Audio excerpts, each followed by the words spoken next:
গত ৮ মাসে সেনা শাসন আসে নাই, জরুরি অবস্থা হয় নাই। বাংলাদেশে আমার আত্মবিশ্বাসের জায়গা থেকে বলছি, এখন যে পরিস্থিতি বাংলাদেশের ডে বাই ডে উন্নতি হচ্ছে, এই পরিস্থিতিতে সেনাবাহিনী সেনাপ্রধান জরুরি অবস্থা দিবে না।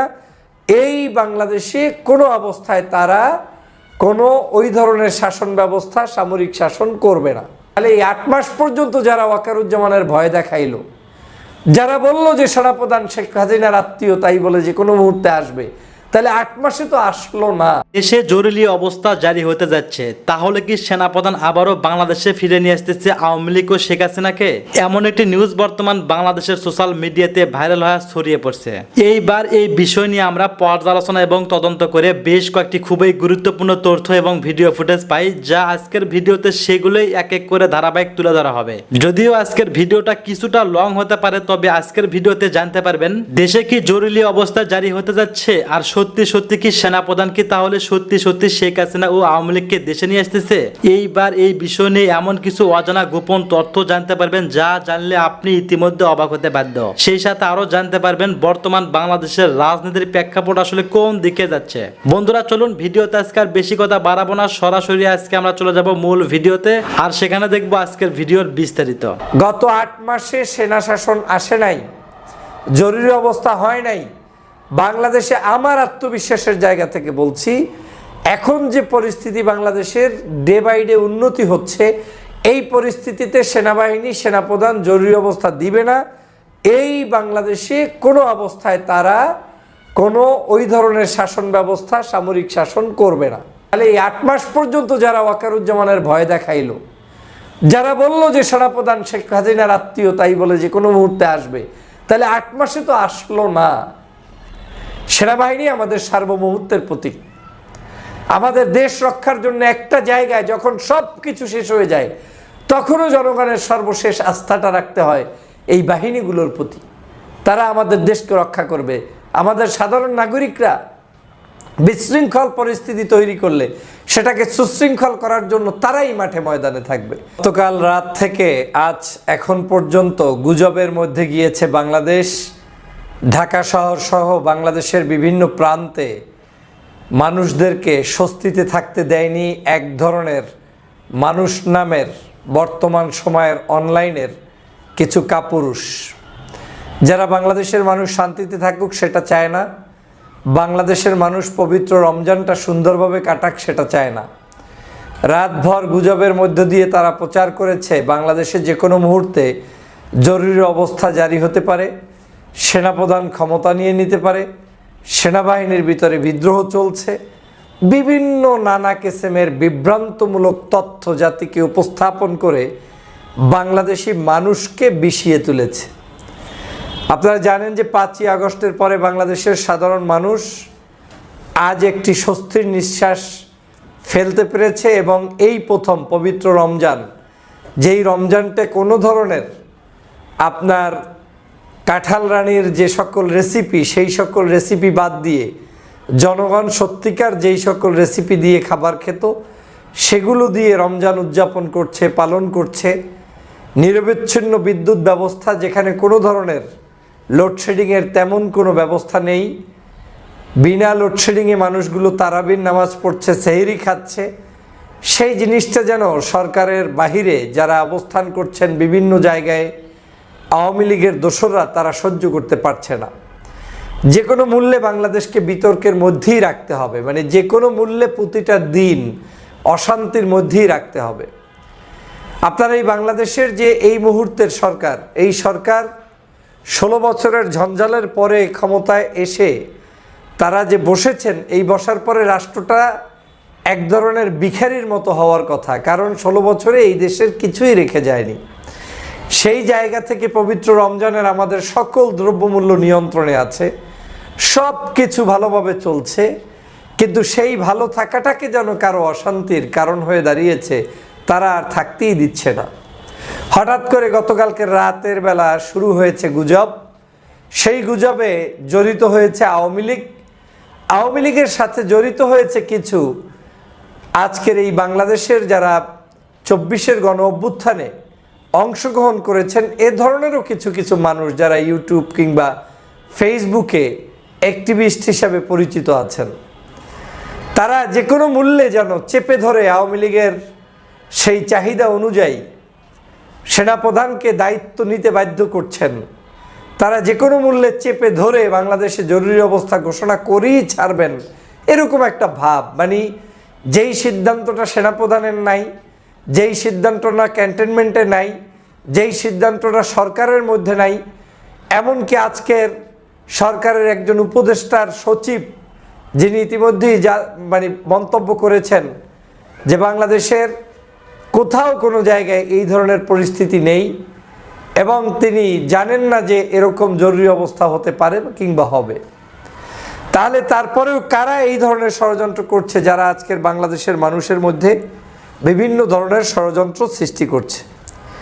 আপনারা জানেন দেশে জরুরি অবস্থা জারির বিষয়ে যা বলেছেন স্বরাষ্ট্র সিনিয়র সচিব, এই স্বরাষ্ট্র মন্ত্রণালয়ের সিনিয়র সচিব আজকে তিনি মন্তব্য করেছেন। তিনি বলেছেন যে এ বিষয়ে মন্তব্য করার কিছু নেই। সাংবাদিকরা জিজ্ঞেস করেছেন, তিনি বলেছেন যে কোনো কিছুই এরকম ঘটেনি।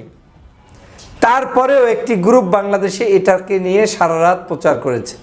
এমনকি কেউ কেউ শেখ হাসিনাকে সকালবেলা ফজরের নামাজ বাংলাদেশেই পড়িয়েছে বলে বিভিন্ন জায়গায় ফেসবুকে প্রচার করেছে। এবং এমন একটা পরিস্থিতি দাঁড়িয়েছে যে বাংলাদেশের এখন সাধারণ মানুষও এখন কোনটা গুজব কোনটা সত্য সেটা আর অনুধাবন করতে পারে না। এখন সবাই ট্রোল করছে শেখ হাসিনাকে নিয়ে, যে শেখ হাসিনা এখন আমার বাসায় অবস্থান করছে, শেখ হাসিনা এখন আমার বাংলাদেশে এসেছে, শেখ হাসিনা এই মুহূর্তে আমার বাসার আশেপাশে ঘোরাফেরা করছে। এই হচ্ছে আজকের পরিস্থিতি। প্রিয় বন্ধুরা আমার, এই গুজববাজরা আসলে কি চায়? গুজববাজরা দুটো শ্রেণীর গুজববাজ এখানে বাংলাদেশে চলমান রয়েছে। এক শ্রেণীর গুজববাজ হচ্ছে যারা মূলত আওয়ামী লীগের ষড়যন্ত্রবাদের সেই সকল সদস্য যারা যে কোনো মূল্যে বাংলাদেশে অশান্তি সৃষ্টি করতে চায়। ওরা নিজেরাও জানে ওর মা এখন পালিয়ে আছে, শেখ হাসিনা এখন বাংলাদেশে তো নেই, পার্শ্ববর্তী দেশ ভারতে আছে সেটাও সন্দেহ। অনেকেই মন্তব্য করছেন তিনি সেখান থেকে পালিয়ে বেড়াচ্ছেন, কেউ বলছেন ভারতের মধ্যে এক সিটি থেকে আরেক সিটিতে যাচ্ছেন, আবার কেউ মনে করছেন তিনি ওই দেশ থেকে পালিয়ে অন্য কোনো দেশে চলে গিয়েছেন। তো যেই নেত্রী তার নিজেরই অস্তিত্ব নাই, জানান দিতে পারছে না, সেই নেত্রী আবার বাংলাদেশে আসবে, এটা বিশ্বাস করা যায়? আমি গত কয়েকদিন পর্যন্ত আপনাদেরকে চ্যালেঞ্জ ছুড়ে দিয়ে বলেছিলাম যে বাংলাদেশে গত 8 মাসে সেনা শাসন আসে নাই, জরুরি অবস্থা হয় নাই।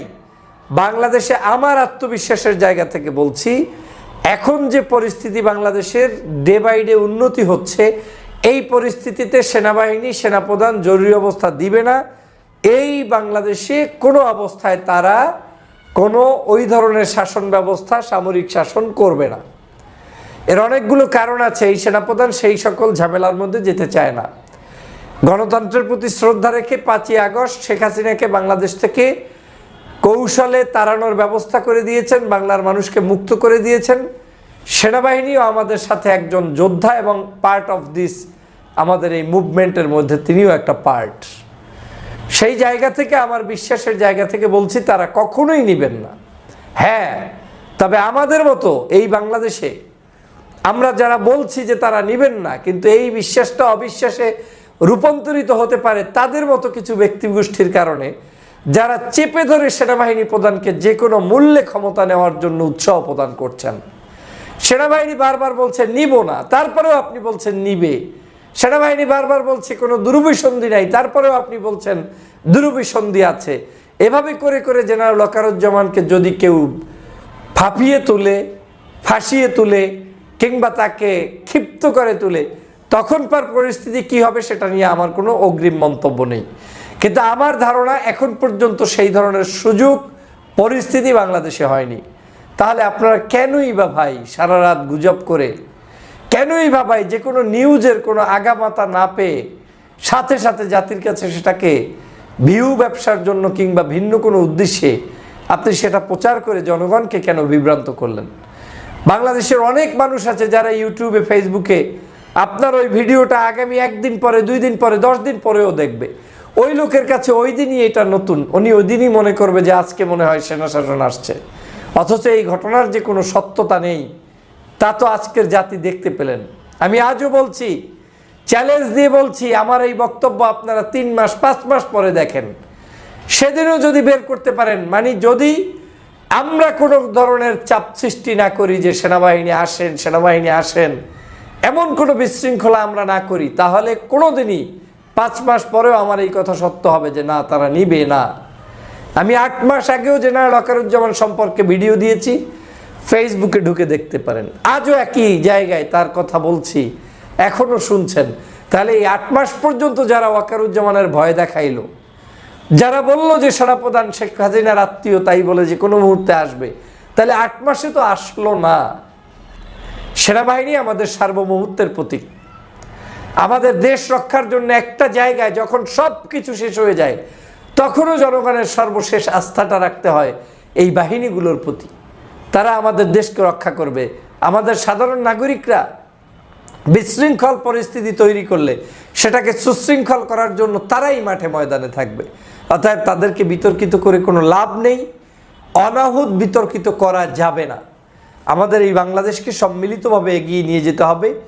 এবং আওয়ামী লীগ এখন চায় যে কোনো মূল্যে গুজবের মধ্যেই আপনাকে পতিত রাখতে। আপনি যদি গুজবের মধ্যে নিমজ্জিত থাকেন, তাহলে আওয়ামী লীগের 3টি লাভ। 1, আপনি গুজবের মধ্য থেকে দেশে অশান্তি সৃষ্টি করবেন। 2, এই গুজবের মধ্যে থেকে যদি আপনি সেনাবাহিনীকে ক্ষিপ্ত করে কোনো ধরনের অকারেন্স ঘটাতে পারেন, তাতেও তাদের লাভ। 3, এই সকল গুজবের মধ্য থেকে যদি তারা কোনো ষড়যন্ত্র বাস্তবায়ন করতে পিছনে কোনো দরজা থেকে খেলাধুলা করে, সেটাও তারা করে সাকসেসফুল হতে পারে, সেটাও তাদের লাভ। এবং তার চেয়েও ভয়াবহ হচ্ছে, তারা আপনাকে দিয়েই গুজব রটনা করাচ্ছে। মানে আপনি যাদের পন্থী, ফর এক্সাম্পল আপনি বাংলাদেশের সেনাবাহিনীকে পছন্দ করেন, স্বাধীনতা সার্বভৌমত্ব রক্ষার প্রতীক, আপনি বিএনপি, জামাত, চরমনাই, হেফাজত এদেরকে পছন্দ করেন, আপনার মতো লোক দিয়ে যদি সে গুজব রটাতে পারে, তাহলে সবচাইতে এদের সেফটি জোন হচ্ছে এটা। আর সেটাই আমার কাছে মনে হচ্ছে গত 2-1 দিন পর্যন্ত এবং পূর্বেও বেশ কিছু জায়গায় আমাদেরকে গুজব রটিয়ে রটিয়ে বিতর্কিত করা হচ্ছে। দেখেন, আপনাকে যে লোক তাল দিচ্ছে, যে পিছন থেকে আপনাকে উচকে দিচ্ছে, সে বিপদের সময় আপনার পাশে থাকবে না। এবং বাংলাদেশের আজকে আপনাকে উচকে দিয়ে অনেককে অনেক বিপদের মধ্যে ফেলানো হয়েছে ইতিমধ্যেই, তাদের পাশে কিন্তু তারা থাকবে না, কারণ তাদের উদ্দেশ্য ভিন্ন এজেন্ডা বাস্তবায়নের জন্য। অতএব গভীরভাবে পর্যবেক্ষণ করতে হবে। আমাদের দেশে বিভিন্ন ষড়যন্ত্র চলছে, ষড়যন্ত্র সম্পর্কে সচেতনতা অর্জন করতে হবে এবং আমাদেরকে সেই পথে এগিয়ে যেতে হবে। নিজের দেশপ্রেম, নিজের যোগ্যতা এবং নিজের দেশের প্রতি কমিটমেন্ট, এটা সবার আগে জাহির করতে হবে। দেন অন্যের ত্রুটি বিচ্যুতি আমাদেরকে ধরতে হবে।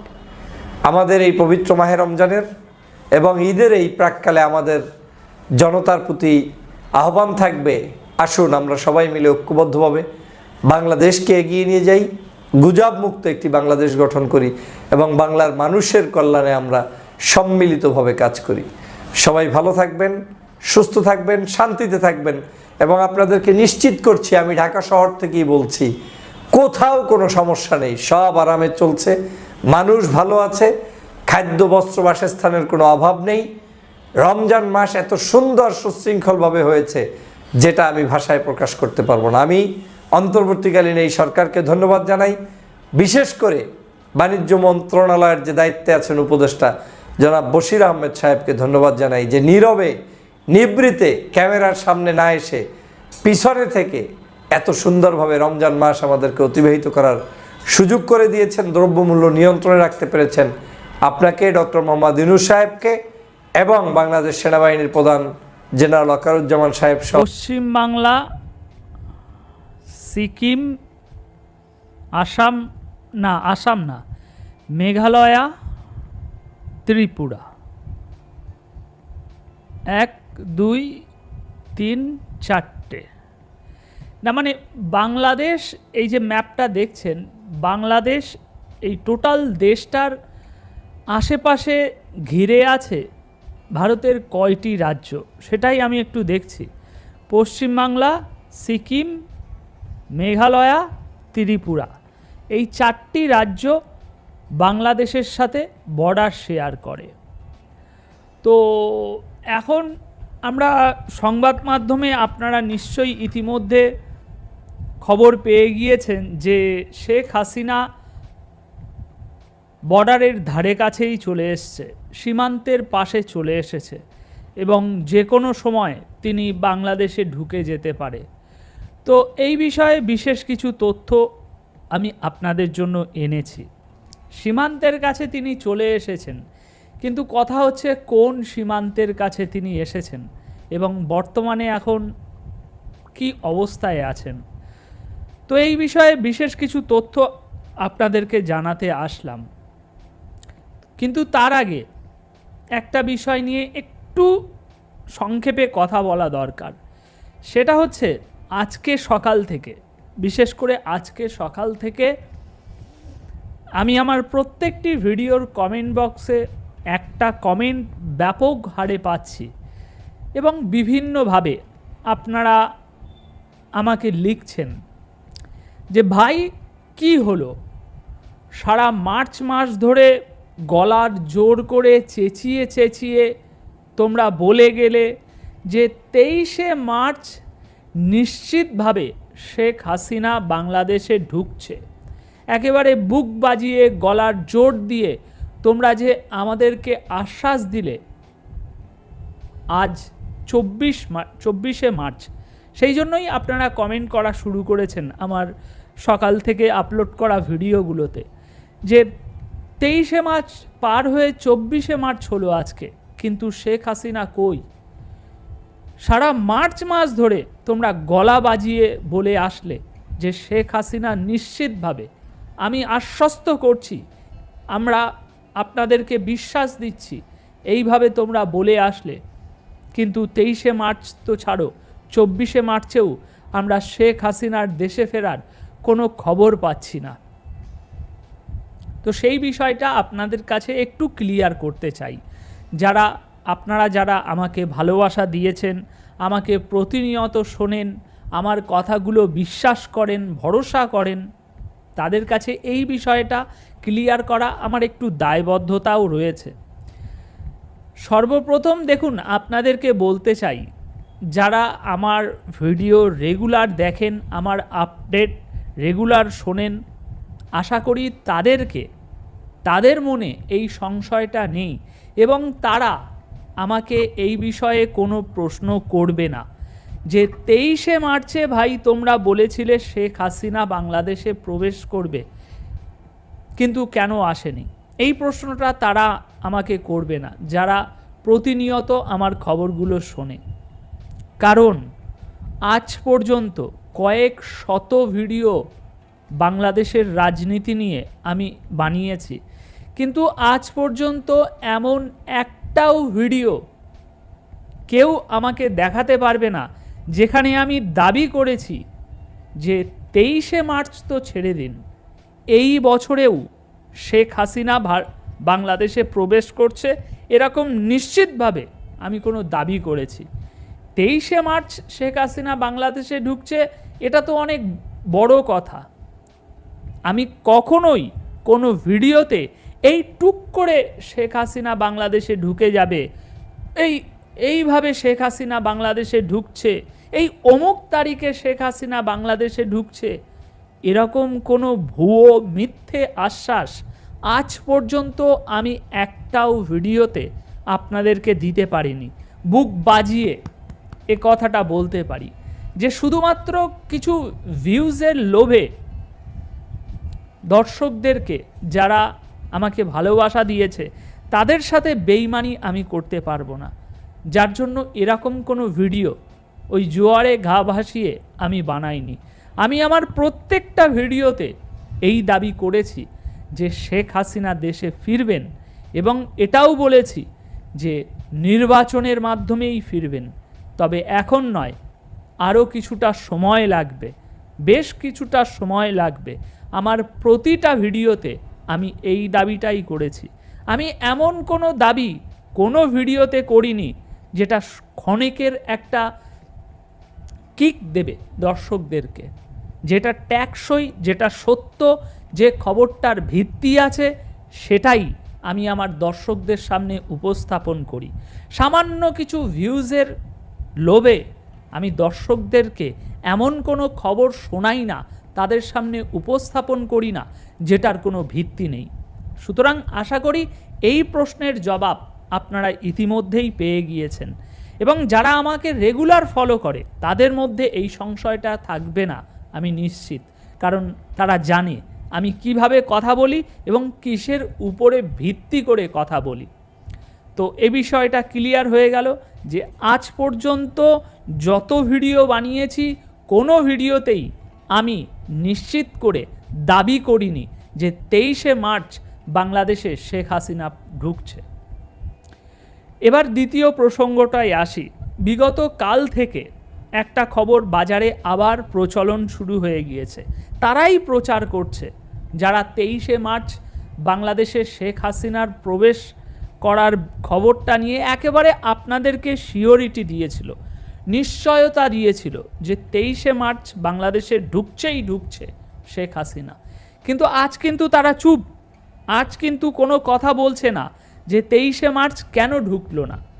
তারা দাবি করেছিল, আশ্বাস দিয়েছিল, কিন্তু আজ সেটা না হওয়ায় তারা কিন্তু কোনো ক্ল্যারিফিকেশন আপনাদেরকে দিচ্ছে না। উপরন্তু এখন আবার নতুন একটা গল্প সামনে উঠে এসেছে যে শেখ হাসিনা সীমান্তের ধারে কাছে চলে এসেছে, যে কোনো মুহূর্তে শেখ হাসিনা বাংলাদেশে ঢুকে যেতে পারে। তো এই বিষয়টায় প্রথমে আমরা যে দেখলাম যে বাংলাদেশের আশেপাশে ভারতের কয়টি রাজ্য আছে, 4টি রাজ্য আছে, পশ্চিমবাংলা, সিকিম, মেঘালয়া, ত্রিপুরা। এই 4টি রাজ্যের মধ্যে যদি আপনি আমার মতামত জানতে চান যে ভাই যদি এরকম হাওয়াই জাহাজে না এসে কোনো রকম এরকম ল্যান্ড বর্ডার ক্রস করে যদি Sheikh Hasina land border cross করে যদি তিনি বাংলাদেশে প্রবেশ করেন, তাহলে এই 4টি রাজ্যের কোন রাজ্য থেকে তিনি বাংলাদেশে প্রবেশ করতে পারেন?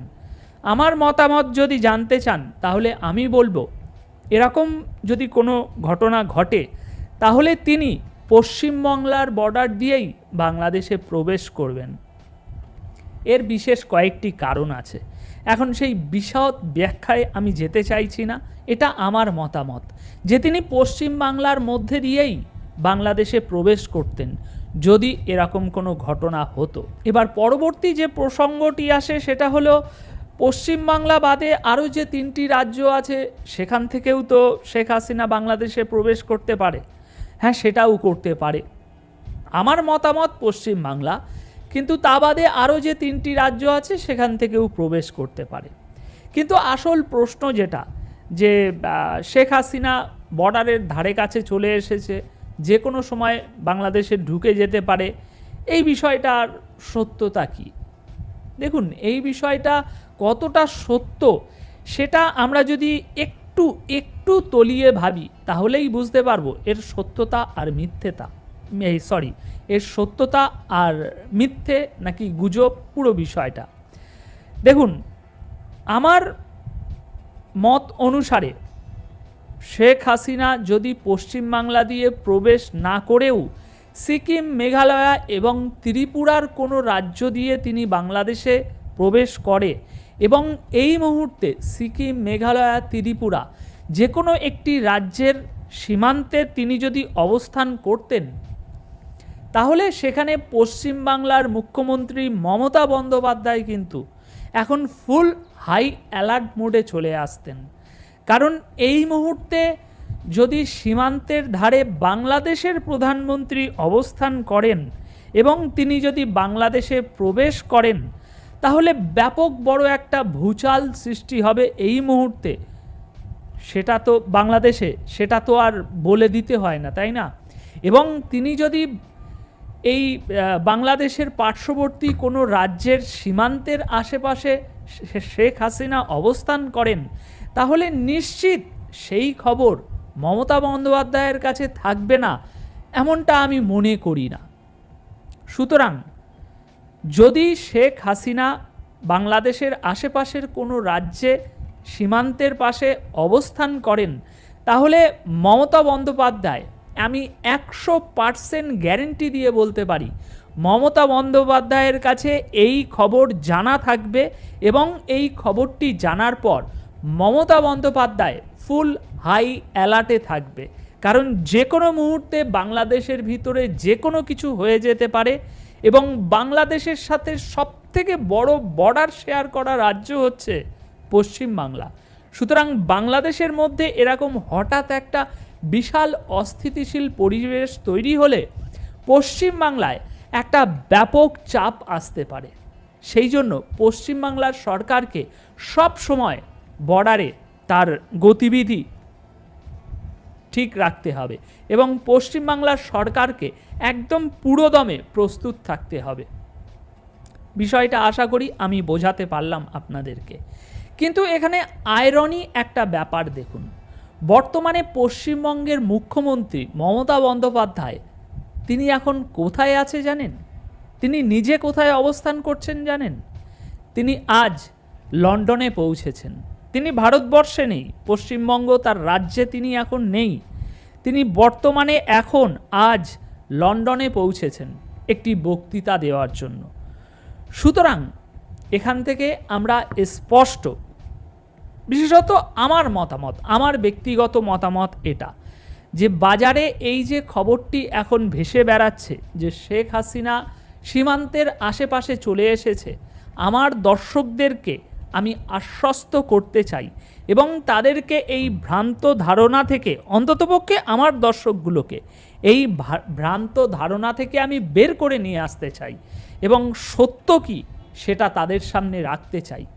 দয়া করে আপনাদের কাছে করজোড়ে নিবেদন করব, এই ধরনের ভুয়া খবরে কোনো রকম নাক গলাবেন না, এই ধরনের ভুয়া খবরে কোনো রকম মনোনিবেশ করবেন না। গত কালকের একটা ভিডিওতে, গত পরশু দিনের একটা ভিডিওতে ঢাকার মেয়রের একটি ফোন আলাপে তিনিও বলেছেন যে ডেট তারিখ এরকম কে কি বলছে তাতে কোনো কান দেবেন না, কোনটা সঠিক কোনটা ভুল আপনারা একটু তলিয়ে ভাবলেই বুঝতে পারবেন। সুতরাং এই খবরে কোনো সত্যতা নেই যে বর্তমানে শেখ হাসিনা সীমান্তের আশেপাশে আছে। যদি তিনি সীমান্তের আশেপাশে থাকতেন তাহলে আমি 110% গ্যারেন্টি দিয়ে বলছি মমতা বন্দ্যোপাধ্যায়ের থেকে তো বেশি তথ্য আমাদের মতো সাংবাদিকদের কাছে থাকার কথা নয়, তাই না? পশ্চিমবঙ্গের মুখ্যমন্ত্রীর কাছে যে তথ্য আছে তার থেকে বেশি তথ্য তো আমরা রাখি না। সুতরাং যদি এই চারটে রাজ্যের কোনো সীমান্তে বর্তমানে শেখ হাসিনা অবস্থান করত এবং আগামী 24 ঘন্টা 48 ঘন্টা 72 ঘন্টার মধ্যে শেখ হাসিনা বাংলাদেশে ঢুকে যাবে ভারত সরকারের সহায়তায়, এরকম যদি কোনো পরিকল্পনা থাকতো, প্ল্যান থাকতো, তাহলে নিশ্চিত সেটা মমতা বন্দ্যোপাধ্যায়ের কাছে সেই তথ্য, সেই ইনফরমেশান থাকতো এবং এই ইনফরমেশান যদি মমতা বন্দ্যোপাধ্যায়ের কাছে পৌঁছায় তাহলে আপনি নিজেই বিচার করলে তো বুঝতে পারছেন মমতা বন্দ্যোপাধ্যায় কোনো দিন এরকম একটা সংকটময় পরিস্থিতিতে, এরকম একটা উথাল পাথাল আবহাওয়াতে কোনো দিন তিনি তার রাজ্য ছেড়ে বিদেশে ভ্রমণে যেতেন না সামান্য একটু বক্তৃতা দেওয়ার জন্য। আশা করি এই ছোট্ট ভিডিওটির মাধ্যমে আপনাদেরকে আমি যেটা বোঝাতে চেয়েছি সেটা স্পষ্ট হয়েছে। আমি চেয়েছি আপনারা সত্যটা কি সেটা আপনাদের সামনে আনতে। যে অল্প কিছু সংখ্যক মানুষ আমাকে শোনেন, আমি চাই তারা অন্তত এই ভুয়া খবর থেকে, এই আর কি দূষণমুক্ত বাতাস থেকে একটু পরিষ্কারভাবে দেখতে শিখুক এবং সত্য খবর কি, বাস্তব খবর কি, সেগুলোর আপডেটই তাদের কাছে থাকুক। সুতরাং ধন্যবাদ সকলকে। এ বিষয়ে আমার উপরে যদি আপনাদের কোনো ক্ষুদ্র ভাবনা থাকে এবং কোনো বিরূপ মন্তব্য থাকে অবশ্যই কমেন্ট বক্সে জানিয়ে যাবেন। ধন্যবাদ প্রিয় দর্শকবৃন্দ, আমাদের ফুল ভিডিওটি দেখার জন্য আপনাকে জানাই অসংখ্য অসংখ্য ধন্যবাদ। তো বন্ধুরা, এতক্ষণ আপনারা যে ভিডিও ফুটেজ দেখতে পেয়েছেন, বাংলাদেশকে নিয়ে যে তথ্য আপনারা পেয়েছেন, এইবার এই বিষয় নিয়ে আপনাদের কি মন্তব্য অবশ্যই কমেন্ট বক্সে কমেন্ট করতে ভুলবেন না। আর হ্যাঁ, এমন নিত্য নতুন আপডেট খবর সবার আগে পেতে চাইলে এখনই আমাদের এই পিচ্চি সাকিব ইউটিউব চ্যানেলটি সাবস্ক্রাইব করুন। বন্ধুরা, ভিডিওতে আমাদের কোনো নিজস্ব কথা বলা হয় না, যা কিছু দেখছেন যা কিছু শুনছেন সব কিছু কিন্তু সোশ্যাল মিডিয়া থেকে সংগ্রহ করে নিয়ে আপনাদেরকে দেখানো হয়েছে। ধন্যবাদ।